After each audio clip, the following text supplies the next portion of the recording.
तो diploma polytechnic first year applied physics 1, इसका chapter 1 हमारा है यूनिट्स एंड डायमेंशंस। तो इस चैप्टर में हमें यूनिट्स और डायमेंशंस की बात करनी है, लेकिन इससे पहले हम कुछ बेसिक चीज़ों को जानेंगे। उसके बाद हम यूनिट्स और डायमेंशंस की बात करेंगे। सबसे पहले हम बात करेंगे मैटर की। मैटर क्या होता है? हिंदी में इसे पदार्थ कहते हैं। तो व्हाट इज मैटर, जिसे हिंदी में आप पदार्थ के नाम से जानते हैं। तो जो लोग हिंदी मीडियम से हैं और उन्हें इंग्लिश में ये सब करना पड़ रहा है, तो मैं हर एक चीज़ की डेफिनेशन इजी करके आपको समझाऊंगा ताकि आपको डेफिनेशन याद करने में कोई मुश्किल ना हो। तो मैटर क्या है? Anything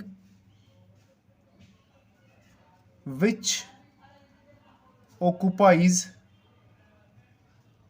space. तो मैटर क्या है? देखिए, कुछ भी जो स्पेस ऑक्युपाई करता है, यानी कि जो स्थान घेरता है, उसे हम मैटर कह सकते हैं। तो anything which occupy space and has मास। तो कोई भी ऐसी चीज जो स्पेस ऑक्युपाई करे और जिसका कुछ ना कुछ मास होगा, उसे हम मैटर कह देंगे। अब मैटर का मतलब देखिए, जो भी स्थान घेरता है। जैसे एग्जांपल, ये पेन, ये जगह घेर रहा है और इसका कुछ ना कुछ मास भी है। मास का मतलब क्वांटिटी ऑफ मैटर, कि इसमें कुछ कण है।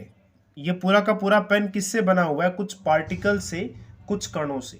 तो जो अमाउंट ऑफ मैटर है, इसमें जो कण है, उसे हम कहते हैं मास। तो मैटर वो हुआ जो भी स्थान घेरेगा और जिसका कुछ ना कुछ मास जरूर होगा, क्योंकि अगर वो स्थान घेर रहा है तो उसका मास तो होगा ही होगा। इसे हम कहते हैं मैटर। चलिए, अब आपको मैटर समझ में आ गया होगा। अब हम बात करेंगे फिजिकल क्वांटिटी की। What is physical quantity? तो इस तरह से देखिए, आपको डेफिनेशन याद करना मुश्किल नहीं होगा ना। तो फिजिकल क्वांटिटी किसे कहते हैं? तो इसका मतलब भी बहुत आसान है। देखिए, फिजिकल क्वांटिटी, क्वांटिटी का मतलब जिसको नाप सकते हैं, क्वांटिटी में एक्सप्रेस कर सकते हैं। तो फिजिकल क्वांटिटी क्या है? देखो,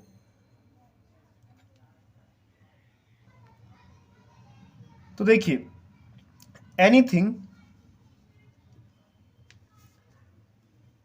विच कैन बी मेजर्ड, जिसे हम मेजर कर सकते हैं। मेजर करने का मतलब नाप सकते हैं। तो anything which can be measured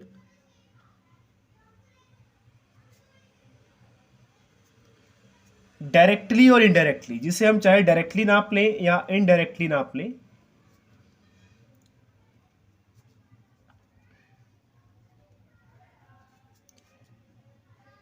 is called physical quantity. तो उसे हम फिजिकल क्वांटिटी कह देंगे।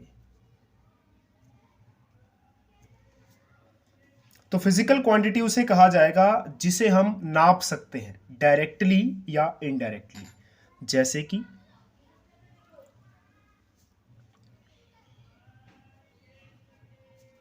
लेंथ, लंबाई आप नाप सकते हैं। टाइम, मास, ये सब हम नाप सकते हैं। इसलिए ये क्या हुई? फिजिकल क्वांटिटी हुई। और फिजिक्स के जो भी लॉज हैं, उन सभी को हम फिजिकल क्वांटिटी की टर्म्स में एक्सप्रेस करेंगे या कर सकते हैं, कह लीजिए। जैसे फिजिक्स का एक नियम है कि force is equal to mass into acceleration.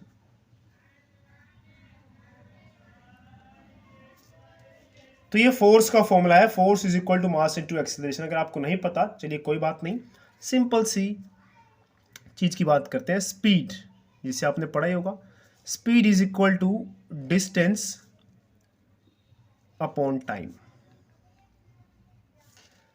तो फिजिक्स के जो लॉज वगैरह हैं, उसे हम इन फिजिकल क्वांटिटीज में, ये सब फिजिकल क्वांटिटी है। स्पीड को हम नाप सकते हैं, डिस्टेंस को हम नाप सकते हैं, टाइम को हम नाप सकते हैं। तो फिजिक्स के जो लॉज हैं, उन्हें फिजिकल क्वांटिटीज में एक्सप्रेस किया जाता है। तो हम एक बात और सीखे यहां से कि laws of physics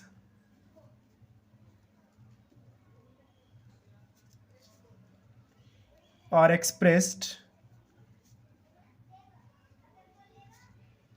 in terms of physical quantities. तो फिजिक्स के जो नियम है उनको हम फिजिकल क्वांटिटीज की टर्म में एक्सप्रेस करते हैं।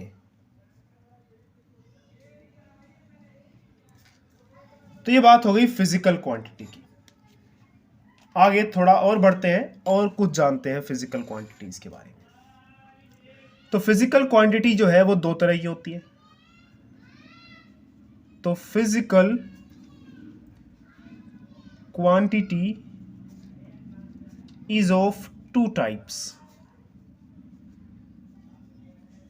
ये दो तरह की होती है। आइए समझते हैं दो तरह की कैसे। एक का नाम है फंडामेंटल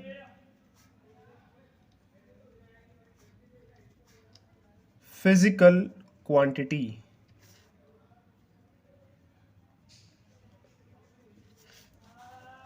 और दूसरे का नाम है डिराइव्ड फिजिकल क्वांटिटी। तो दूसरे का नाम हम यहां लिख लेते हैं,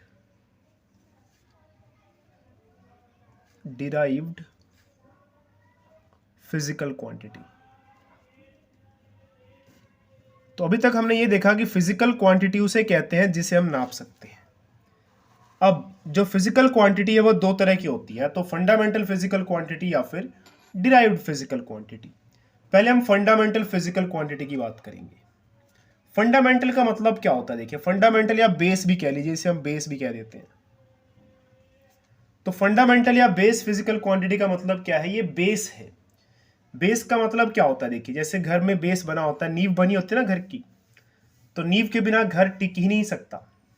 ऐसे ही जब आप class nursery, KG, first, second पढ़ते हैं तो वो आपकी बेस बनाती हैं। उसके बिना आपको थर्ड, फोर्थ क्लास समझ नहीं आएगी। आपको पहले बेस बनाना पड़ेगा अपना, ABCD क ख ग ये सब सीखना पड़ेगा। तो ऐसे कुछ फिजिकल क्वांटिटीज जो कि बेस बनाएंगी, जो कि बेस का काम करेंगी, यानी कि इनके बिना आगे का काम चल ही नहीं सकता, आगे की मेजरमेंट्स नाप ही नहीं सकते हम। तो देखिए, ये कौन सी फिजिकल क्वांटिटीज हैं? तो the physical quantities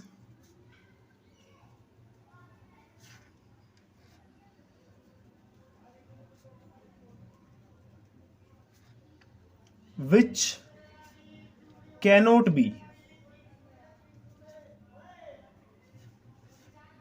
expressed in terms of other physical quantities।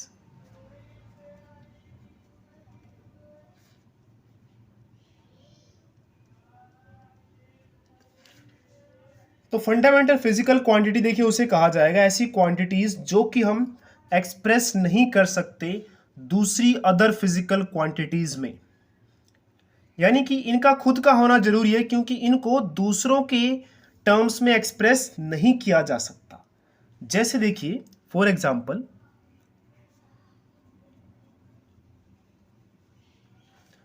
Length.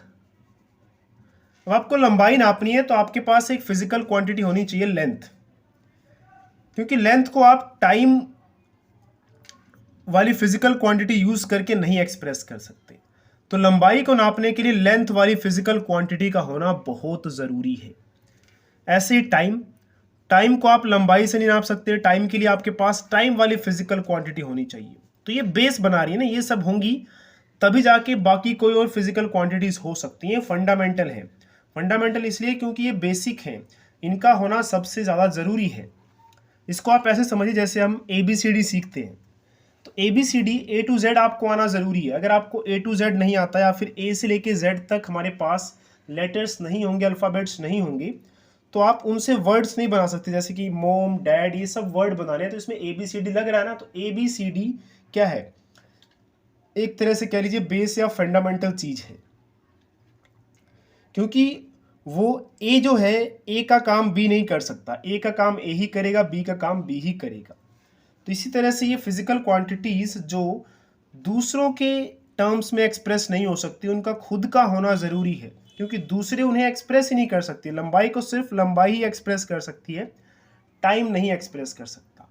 Time को सिर्फ टाइम एक्सप्रेस कर सकता है, लंबाई नहीं एक्सप्रेस कर सकता।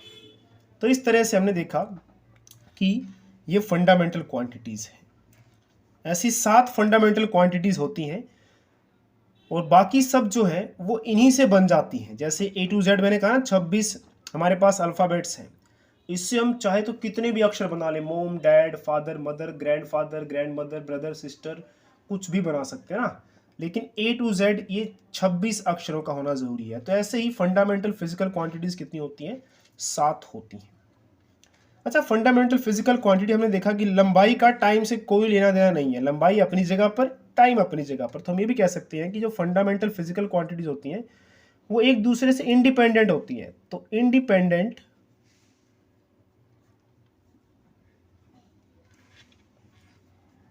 ऑफ ईच अदर, एक दूसरे से कोई वास्ता नहीं है आप, तो एक दूसरे से इंडिपेंडेंट है। चलिए हम बात करेंगे डिराइव्ड फिजिकल क्वांटिटी की। डिराइव्ड का मतलब क्या? देखिए, डिराइव्ड फिजिकल क्वांटिटीज ऐसी फिजिकल क्वांटिटीज हैं जिनको हम, जो हमारी फंडामेंटल फिजिकल क्वांटिटीज होती हैं, इनकी टर्म्स में एक्सप्रेस कर सकते हैं। तो दीज कैन बी एक्सप्रेस्ड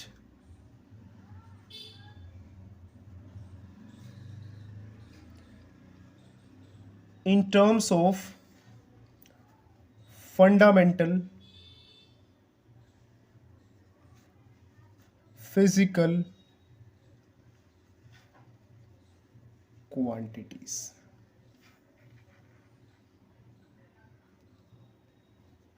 तो इन्हें हम कैसे एक्सप्रेस करेंगे? फंडामेंटल फिजिकल क्वांटिटीज की टर्म्स में, यानी कि फंडामेंटल फिजिकल क्वांटिटीज को यूज करके हम इनको एक्सप्रेस करेंगे डिराइव्ड फिजिकल क्वांटिटीज को।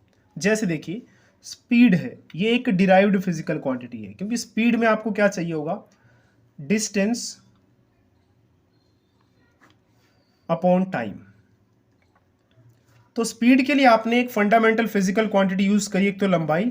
डिस्टेंस क्या है? एक लंबाई तो है, तो डिस्टेंस एक तरह से क्या है? लंबाई, लेंथ। तो इस तरह से हमने देखा जो स्पीड है उसके लिए लेंथ और टाइम का इस्तेमाल हुआ। लेंथ और टाइम जो कि फंडामेंटल फिजिकल क्वांटिटी है। तो जो फंडामेंटल फिजिकल क्वांटिटी, जैसे मैंने कहा ये 7 होती हैं, अभी यहाँ पे सिर्फ मैंने 2 लिखी हैं। तो ये 7 जो होती हैं, अगर इनको मिलाकर कोई फिजिकल क्वांटिटी बनती है तो उसे हम कहते हैं डिराइव्ड फिजिकल क्वांटिटी। तो अभी आज की हमारी क्लास में इतना ही, और ये हमारी आज की फर्स्ट क्लास है। तो आई होप आपको आज के जो ये टॉपिक्स हैं समझ में आ गए होंगे। तो वीडियो के डिस्क्रिप्शन बॉक्स में आपको मैथमेटिक्स के सारे chapter, applied mathematics 1, applied mathematics 2, सारे चैप्टर्स की वीडियोस मिल जाएंगी। और साथ ही जो हम फिजिक्स का ये स्टार्ट कर रहे हैं, तो ये स्टार्टिंग है अभी, आगे जैसे चैप्टर चलता रहेगा तो जो मैंने ये पढ़ा है इसके नोट्स भी आपको मिल जाएंगे। तो जो आज मैंने पढ़ा है इसकी जो इमेज है पीडीएफ फॉर्म में, या इसको पीडीएफ फॉर्म में आपको डाउनलोड करना हो तो डिस्क्रिप्शन से आप डाउनलोड कर लीजिए। तो जो भी पढ़ाया जाएगा उसके नोट्स आपको वीडियो के डिस्क्रिप्शन बॉक्स में मिल जाया करेंगे। तो एक बार डिस्क्रिप्शन बॉक्स ज़रूर चेक कीजिए।